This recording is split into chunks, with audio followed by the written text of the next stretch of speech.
connaissez la géothermie, madame? Pas vraiment.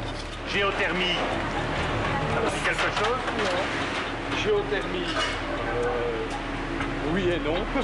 Et vous, chez vous, se chauffe pas la géothermie? Ah non, hélas non. Ah, ben alors, pour faire un effort. Oui, oui, oui. Pourquoi? Pour le bien-être de la planète? Oh, pour tout, le bien-être de son portefeuille aussi. Le centre hospitalier d'Orny-Frameries. 400 lits, 1200 personnes y travaillent. Un hôpital comme beaucoup d'autres, sauf qu'ici, l'eau sanitaire et le chauffage sont assurés par la géothermie. Cette eau chaude est captée à 2400 mètres de profondeur et distribuée par l'IDEA, une intercommunale de la région, Mons-Borinage Centre.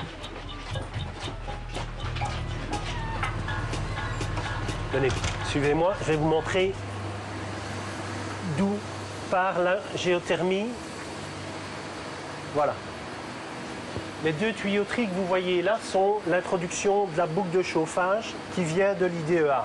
Donc l'eau chaude de l'IDEA vient de là-bas et puis rentre dans le bâtiment. Suivez-moi, je vais vous montrer où se fait le transfert d'énergie calorique. Ici se trouve l'échangeur à plaques de la géothermie de l'hôpital d'Orny. Donc en fait, vous avez le circuit de chauffage de l'IDEA qui rentre et qui sort et qui transfère ses calories au circuit de chauffage de l'hôpital. Elle arrive à combien de degrés l'eau? À peu près 70 degrés et repart, on le voit ici à 55 plus ou moins. On estime qu'en termes économiques, il n'y a pas véritablement, ça ne nous coûte pas plus cher. En tout cas, la géothermie ne nous coûte pas plus cher, mais elle a d'autres avantages. C'est un système techniquement très fiable, puisque c'est un simple échangeur à plaques, et donc c'est très fiable, quasi pas d'entretien non plus.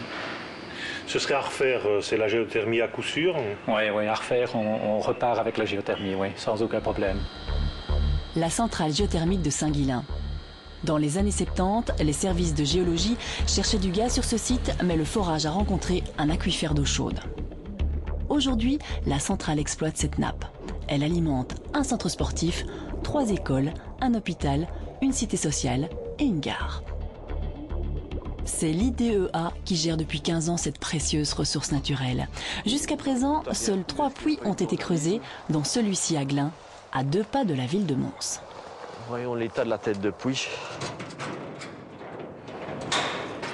Il faut bien dire aussi qu'on ne connaît pas suffisamment le sous-sol profond et les capacités du sous-sol profond de produire des eaux chaudes ou de produire des calories. Nous connaissons effectivement cette source géothermique sous le bassin de Mons. Elle est identifiée, elle est connue et on peut démarrer l'opération. L'opération, c'est la fourniture d'eau chaude géothermique à la ville de Mons, mais le projet est à l'arrêt, faute de volonté et d'argent. Le puits géothermique en lui-même n'est pas l'élément qui coûte le plus cher. Il coûte à peu près 1,5 million d'euros. Par contre, ce qui coûte cher, ce sont les canalisations enterrées, les canalisations calorifugées qui doivent transporter l'eau chaude jusqu'à l'utilisateur.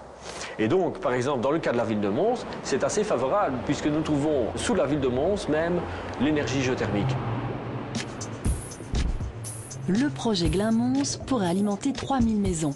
Résultat, une économie de 5000 tonnes de pétrole ou encore de 11 000 tonnes de CO2 par an.